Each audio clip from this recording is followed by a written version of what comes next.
예, 오늘 하나님께서 우리에게 주시는 말씀을 찾아 함께 읽도록 하겠습니다. 골로새서 3장 1절에서 3절까지 말씀입니다. 골로새서 3장 1절에서 3절, 제 성경 페이지로는 327페이지입니다. 우리 그리스도와 함께 with Christ라는 제목으로 함께 말씀을 나눌 텐데요. 골로새서 3장 1절부터 3절까지 말씀입니다. 골로새서 3장 1절에서 3절입니다. 우리 한 목소리로 같이 함께 읽도록 하겠습니다. 시작. 그러므로 너희가 그리스도와 함께 다시 살리심을 받았으면 위의 것을 찾으라. 거기는 그리스도께서 하나님 우편에 앉아 계시느니라. 위의 것을 생각하고 땅의 것을 생각하지 말라. 이는 너희가 죽었고 너희 생명이 그리스도와 함께 하나님 안에 감추어졌습니다. 아멘. 예배하는 저와 여러분에게 하나님의 평강과 은혜가 함께 하시기를 간절히 소망합니다. 여러분, 성경의 첫 번째 책이 무엇인지 알고 계시죠? 첫 번째 책이 무엇이죠? 그렇습니다. 창세기입니다. 창세기는 한마디로 모든 것의 시작에 대한 책입니다. 우주와 자연과 인류의 시작이 어떻게 또 누구로부터 시작되었는지를 보여주는 책이 바로 창세기죠. 하나님께서 모든 해와 달과 별 그리고 자연 환경을 다 만들어 놓으시고 마지막에 우리 인간을 만들어 하나님이 창조하신 것을 돌보고 관리하게 하셨습니다. 그런데 성경을 보면 아담과 하와를 만드실 때 두 사람을 동시에 만드셨을까요? 아니죠. 아담을 먼저 만드셨습니다. 아담을 만드시고 그 다음에 하와를 만드시는데 하나님께서 아담을 창조하시고 다른 피조물들을 만드셨을 때와는 다른 반응을 보이셨어요. 다른 피조물을 다 창조하신 후에는 꼭 하셨던 말씀이 있으셨는데 보시기에 심히 좋았더라 라고 하셨습니다. 그런데 아담을 만드시고 나서는 이렇게 말씀하세요. 창세기 2장 18절 말씀인데요. 여호와 하나님이 이르시되 사람이 혼자 사는 것이 좋지 아니하니 내가 그를 위하여 돕는 배필을 지으리라 하시니라. 아멘. 이 말은 사람이 혼자 사는 것이 완전하지 못하다는 겁니다. 마치 미완성된 것 같다는 것이죠. 그래서 돕는 배필, 돕는 자를 히브리어로 에제르라고 하는데 이 말은 도움을 받는 대상이 갖고 있지 않거나 부족한 영역에 꼭 필요한 것을 공급해주는 존재라는 겁니다. 그러니까 아담 혼자서는 뭔가 부족했다는 겁니다. 완전하지 않았다는 거예요. 그래서 절대 혼자 완전하지 못하다. 따라서 아담과 하와가 서로 홀로 있을 때는 완전하지 못하고 서로 함께 있을 때에만 완전하다라는 뜻이 되는 거죠. 과거에 막 그 가부장적이고 남성이 우월주의 시절에는 이 내용을 아담이 먼저 지어지고 하와가 나중에 지어졌다, 아담의 갈비뼈에서 하와가 나왔기 때문에 여자는 남자보다 약하다든지 부족하다든지 이런 남녀 차별적인 발언을 했던 무지한 때가 있었습니다. 그러나 이 말씀은요, 누가 먼저 지어졌고 나중에 지어졌냐, 남자가 강하냐 약하냐를 말하는 본문이 아니라 인간은 절대 혼자 살아갈 수 없는 존재다. 혼자 살아가는 존재가 아니다. 함께 돕고 협력하며 사는 존재로 지어졌다는 것을 말씀하는 본문이죠. 하나님은 부부를 한 몸이 되라고 부르셨고 이 땅에서 남자와 여자뿐만 아니라 인간은 서로를 도우며 살도록 지으셨다라는 것입니다. 그러니 여러분, 지금 옆에 있는 나의 반쪽, 서로 돕는 배필, 나의 갈비뼈, 때로는 의견이 부딪히더라도 죽으실 때까지 함께 하시는 은혜가 있기를 간절히 소망합니다. 그런 의미에서 우리 서로의 반쪽에게 이 시간을 빌어서 감사합니다, 사랑합니다 한번 인사를 하는 시간을 좀 갖도록 하겠습니다. 하시는 분들도 민망하시지만 시키는 저도 민망하죠. 예, 서로 한번 그동안 감사했습니다. 고맙습니다. 사랑합니다. 예. 마주 보셔야죠. 저를 보는 게 아니라. 네, 저도 감사합니다. 네, 사랑합니다. 네. 이런 때 아니면 언제 해보겠습니까? 예. 아이고, 참. 그렇습니다. 제가 왜 이렇게 아담과 하와 이야기를 또 이렇게 했냐 하면, 바로 오늘 주제가 이 주님과 함께이기 때문이에요. 우리가 부부 사이처럼 주님과 우리는 뗄래야 뗄 수 없는 관계이기 때문입니다. 주님은 이 땅에 오실 때 이름이 임마누엘이셨어요. 임마누엘의 뜻은 하나님이 우리와 함께 계시다는 거죠. 그 하나님이 우리와 함께 계시다는 뜻으로 임마누엘로서 오셨고, 부활 승천하실 때도 마지막으로 주셨던 말씀이 우리와 영원히 함께 하시겠다는 말씀을 주시고 승천하셨습니다. 이 자리에 앉아 계신 분들은 주님께서 천국에 입성하실 때까지 예수님께서, 하나님께서 우리를 책임지시고 영원히 함께 하시겠다는 약속을 주신 겁니다.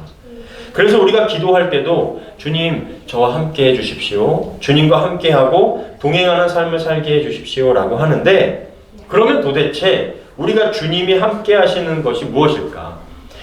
우리가 주님과 또 함께 하는 것은 무엇일까? 라는 것을 함께 생각해 보자는 것이죠. 제가 아담과 하와 이야기를 드리면서 사람이 혼자 사는 것을 하나님이 만족스럽게 보지 않으셨다고 그랬죠. 이것은 결혼을 했느냐 안 했느냐의 문제가 아닙니다. 결혼한 사람은 좋게 보시고 안 한 사람은 안 좋게 보신다, 이런 뜻이 아니에요. 인간은 서로 돕고 연결되어 있고 협력하고 관계가 되어 있다는 설명이었습니다. 아무리 인간 사회 속에 갈등과 사건과 사고가 있다 해도 인간은 더불어서 살아갈 수밖에 없는 존재로 지어졌다는 거예요. 그러면 함께 한다는 것은 어떤 의미가 있죠? 국어사전적으로 첫째는 우리가 공간적으로 같은 장소, 같은 공간에 있다는 겁니다. 그게 함께라는 것의 첫 번째 의미입니다. 성경에서도 우리가 죽으면 그것으로 인간이 끝나는 것이 아니라 주님이 계신 천국에 우리가 함께 하게 된다는 것을 말씀하고 있어요. 공간적으로 이 땅이 아니라 주님이 계신 하나님의 나라에 영원히 함께 거한다는 것을 성경은 말하고 있습니다. 데살로니가 전서 4장 16절부터 17절인데요. 그것은 주님이 호령과 천사장의 소리와 하나님의 나팔 소리와 함께 하늘에서 내려오실 때 그리스도를 믿다가 죽은 사람들이 먼저 부활할 것이기 때문입니다. 그 후에 우리 살아남은 사람들도 그들과 함께 구름 속으로 끌려 올라가 공중에서 주님을 만나 영원의 주님과 함께 있게 될 것입니다. 이 말씀은요, 주님의 다시 오심을 설명하는 말씀이에요. 주님의 다시 오심이 늦어짐에 따라서 불안했던 이 초대교회 성도들에게 바울이 주님이 다시 오실 때의 상황을 설명하고 있는 말씀입니다. 주님을 믿다가 땅에 먼저 묻힌 성도들, 주님 분명히 오신다고 했는데 안 오시니까 불안했던 성도들이, 그럼 먼저 죽은 우리 성도들은 어떻게 되는 겁니까?에 대한 설명이죠. 그 성도들이 육체가 썩고 없어지니까 어떻게 부활하지? 라는 걱정을 하게 되었던 것이에요. 그때에 이런 설명을, 죽었던 육체가 다시 부활하여 주님 오실 때 먼저 죽었던 주의 성도들이 주님을 맞이하게 될 것이다.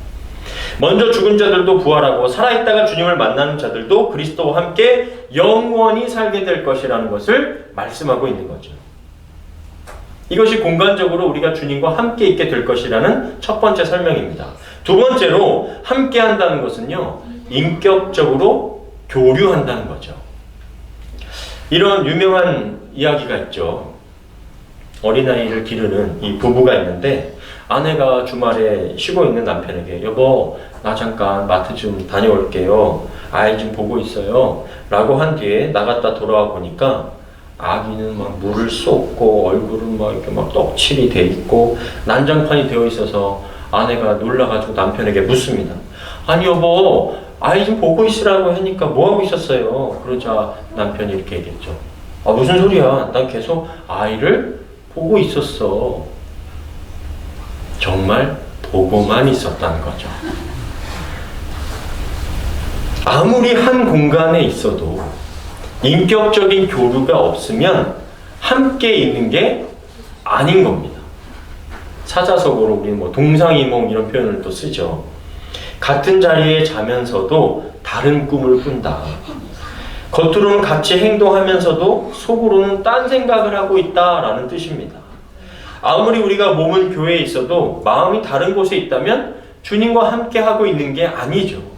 예배를 우리가 이 자리에 들어서 지금 드리고는 있지만 내 머릿속은 딴 생각을 하고 있으면 그건 예배를 같이 함께 하고 있는 건 아닐 수도 있다는 거죠. 우리가 한 주간 살면서 주님과 함께 하려고 노력하지 않는다면 우리는 어쩌면 정말 썬데이 크리스천, 또 벤치 워머, 의자를 데우고 돌아가는 그런 크리스찬에 지나지 않게 되는 것입니다. 진짜 주님과 함께하는 삶은 주님과 인격적인 교류, 주님과 친밀한 시간을 만들어 나가는 것입니다. 그분이 원하시는 삶에 적극적으로 동참하는 것입니다. 그것이 주님과 함께하는 것이죠. 그래서 이 존 스토트 목사님은 이렇게 한 문장으로 정의합니다. 함께하는 것은 동참하는 것이다. 억지로 하는 것이 아니라 나는 이제 주님이 거하시는 거룩한 성전이 되어 주님의 마음이 나의 마음이 되고 주님의 꿈이 나의 꿈이 되고 주님이 원하시는 곳에 내가 있는 삶이 되어져 가는 것입니다. 그것이 주님과 함께하는 것이죠. 비록 우리가 육체 가운데 거하여 많은 제약이 있지만 내게 거하게 하신 지역 또 직업 가정 안에서 하나님과 함께하며 살아가는 것입니다. 고린도전서 7장 23절 24절 말씀인데요. 하나님께서 값을 치르고 여러분을 사셨으니 사람의 종이 되지 마십시오. 형제 여러분, 여러분은 부르심을 받은 그대로 하나님과 함께 살아가십시오.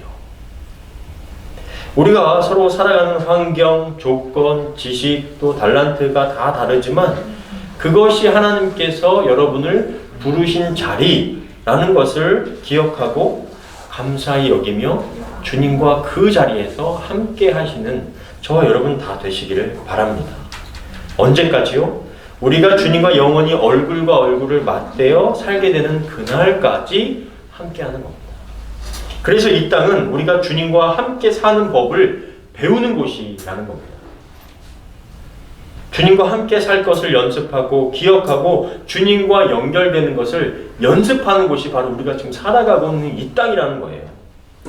여러분 한번 생각해 보세요. 이미지로 한번 떠올려 보시기 바랍니다. 이 땅의 삶이 주님과 함께 하는 삶이 되지 않는 곳이라면 천국에 가서 갑자기 주님을 아는 척하는 것이 얼마나 민망한 상황이 되겠습니까? 천국에 갔을 때 주님도 우리를 알아보시고 나도 주님을 알아보고 서로 간에 아 주님 저 왔습니다. 그래 너 세상에서 얼마나 고생 많았니? 수고했다. 이렇게 해야 되는데 주님 저 왔습니다. 주님 어디 계세요? 저도 주님을 못 알아보고 주님을 찾아 헤매고 주님은 찾아서 넌 누구니? 넌 누군데 나를 이렇게 찾니? 하면서 이런 상황이 되면 얼마나 민망하겠습니까? 따라서 주님과 함께 한다는 것, 이 땅은 우리가 주님과 함께 하는 것을, 주님과 함께 살아가는 것을 연습하고 또 주님이 원하시는 삶에 동참하는 것, 그것이 바로 우리가 주님과 함께 하는 것이라는 것을 기억하시길 바랍니다. 그러면 어떤 것이 주님의 일에 동참하는 것일까?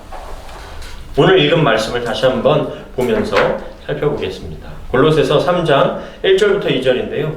다시 한번 같이 읽겠습니다. 시작. 그러므로 너희가 그리스도와 함께 다시 살리심을 받았으면 위의 것을 찾으라. 거기는 그리스도께서 하나님 우편에 앉아 계시느니라. 위의 것을 생각하고 땅의 것을 생각하지 말라. 아멘. 우리가 예수 그리스도로 인해서 새로운 신분, 또 새로운 존재, 새로운 공동체 속에 속한 사람들이 되었다면 주님이 거하시는 하나님 나라의 것에 동참하라는 것이죠. 위의 것을 찾는 마음으로 살아가는 것입니다. 다른 표현으로 하면 하나님 나라를 만들어가는 삶을 사는 것입니다. 위의 것은 뭘까요? 여기서 말하는 위의 것, 하나님 나라의 것, 정의, 긍휼, 사랑, 소망, 믿음, 또 겸손, 내 자신은 더욱 낮아지고 겸손해지는 삶, 평화를 추구하고 불의를 멀리하는 것. 위의 것을 추구하는 삶은 그저 일상생활을 접어두고 막 기도만 하면서 기적을 바라고 신비한 것만을 추구하는 것이 아니죠. 존 스토트 목사님은 주님과 동참하는 4가지에 대해서 말씀해주고 있습니다. 위의 것, 주님의 것에 동참하는 것인데 그것은 바로 우리 기독교를 지탱하고 있는 4가지 기둥과 같습니다. 첫째는 죽음, 두 번째는 부활, 세 번째는 승천, 네 번째는 재림입니다. 우리가 주님의 죽으심에 함께 동참하는 것이죠. 갈라디아서 2장 20절입니다. 한번 같이 읽을까요? 시작. 내가 그리스도와 함께 십자가에 못 박혔나니 그런즉 이제는 내가 사는 것이 아니요 오직 내 안에 그리스도께서 사시는 것이라. 이제 내가 육체 가운데 사는 것은 나를 사랑하사 나를 위하여 자기 자신을 버리신 하나님의 아들을 믿는 믿음 안에서 사는 것이라. 과거의 죄성으로 가득한 나는 죽었기 때문에, 주님이 십자가에 달려 죽으셨기 때문에 이제는 내가 사는 것이 아니라 그리스도가 사는 것이라. 이제 내가 사는 것은 나를 위하여 자기 자신을 버리신 하나님의 아들을 믿는 믿음 안에서 사는 것이라. 이 땅에 사는 것이 그저 나의 어떤 이름을 높이고 네임 밸류를 높이는 데 혈안이 되어서 사는 것이 아니라 주님의 이름을 높이는 데에 내가 살아가는 것이죠. 내 영광을 구하며 쫓는 삶이 아니라 주님의 영광을 구하며 사는 삶이 되는 것입니다. 바울 사도가 주님을 만난 뒤에 내가 가졌던 지식, 학벌, 출신, 재력 그 모든 것이 배설물처럼 여긴다고 고백했던 것처럼 내가 죽는 은혜의 경험을 통하여 주님과 새로운 삶을 사는 은혜가 우리들의 삶에 일어나기를 간절히 소망합니다. 두 번째는 부활인데요. 옛 생활에 대해서 죽고 새 생명, 새 신분, 새 공동체, 새로운 생활로 이 땅에서 부활의 삶을 사는 겁니다. 그럼 여러분, 옛 생활이 뭘까요? 우리가 지금 위의 것, 땅의 것을 구분하고 있는데 그럼 땅의 것은 도대체 뭘까요? 골로새서 3장 5절 말씀에 이렇게 기록되어 있습니다. 그러므로 여러분은 땅에 있는 육체의 욕망을 죽이십시오. 음란과 더러운 것짓과 정욕과 악한 욕망과 지나친 욕심은 버려야 합니다. 지나친 욕심은 우상 숭배입니다. 자기 중심적으로 가득 찬 삶.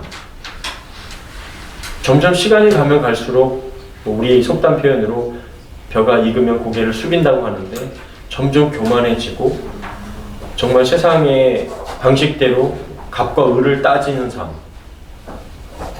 내가 높아지고자 하는 욕망, 끝도 없이 추구하는 욕심, 음란함, 바로 이와 같은 것들이 땅의 것이라는 겁니다. 그래서 주님과 함께 새로운 삶을 추구하는 사람들에게 바울은 이렇게 말합니다. 골로새서 3장 8절부터 10절인데요. 우리 한번 같이 읽겠습니다. 시작. 이제는 분한 생각과 화내는 것과 악의와 비방과 입에서 나오는 더러운 말을 버리십시오. 여러분은 서로 거짓말을 하지 마십시오. 옛날에 여러분은 이미 죽었고 이제는 새 사람이 되었습니다. 이 새 사람은 여러분 안에 새 생명을 창조하신 하나님의 모습을 따라 참된 지식에 이르도록 새롭게 되어가고 있습니다. 아멘. 굉장히 구체적이죠.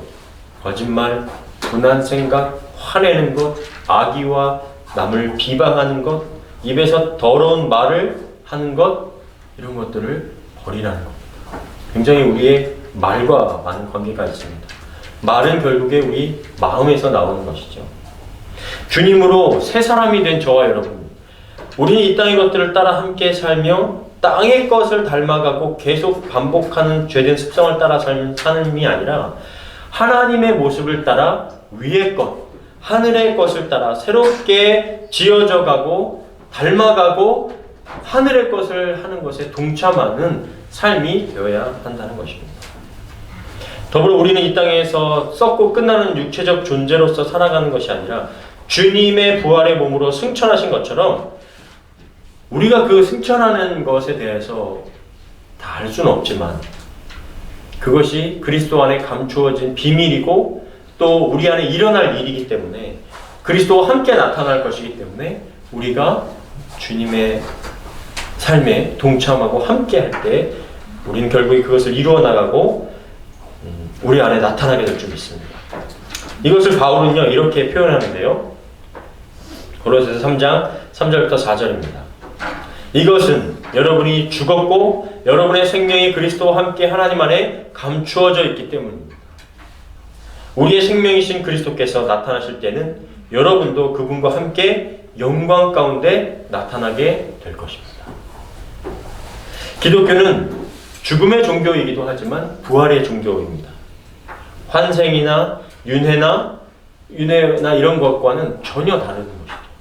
내 업적에 의해서 어떤 동물이나 곤충이나 사람이 되는 것이 아니라 오직 예수님께서 행하신 공로로 나는 하나님의 자녀로 또 거룩한 영광에 참여하는 존재로 새롭게 태어난 것입니다. 그분의 부활의 유산을 우리가 물려받은 겁니다. 따라서 주님께서 부활하셔서 하나님의 영광에 거하신 것처럼 우리도 부활의 첫 열매 되신 주님과 함께 거하게 될 것입니다. 그것이 그저 이 땅에서 주님과 함께 동참하는 것뿐만 아니라 우리가 죽어서 영원한 삶에 동참하게 될 것이라는 뜻이죠. 사랑하는 저와 여러분, 주님과 함께 사는 것은 우리가 지금 나눈 것처럼 거창하고 무거운 이야기일 수도 있습니다.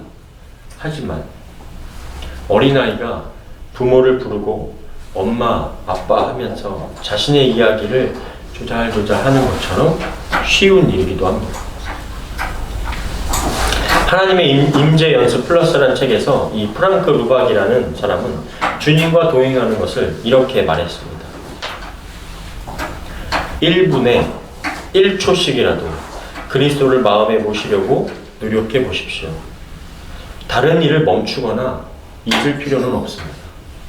다만 그리스도를 초청하여 당신이 하고 있는 일과 말과 생각을 나누면 됩니다. 아주 간단한 일이죠. 우리의 영혼을 진정으로 쉬게 하실 분, 나의 고향 또 나의 피난처 되신 주님께 여러분의 목소리로 여러분의 음성으로 다른 모든 하던 일들을 중단하는 게 아니라 같이 하는 겁니다. 함께 하는 겁니다.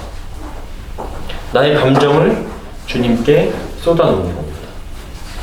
그래야 주님과 함께 죽고 주님과 새롭게 살아 하늘의 것을 소망하며 살아가는 저와 여러분의 삶이 다 되시기를 주님의 이름으로 간절히 축원합니다. 아멘.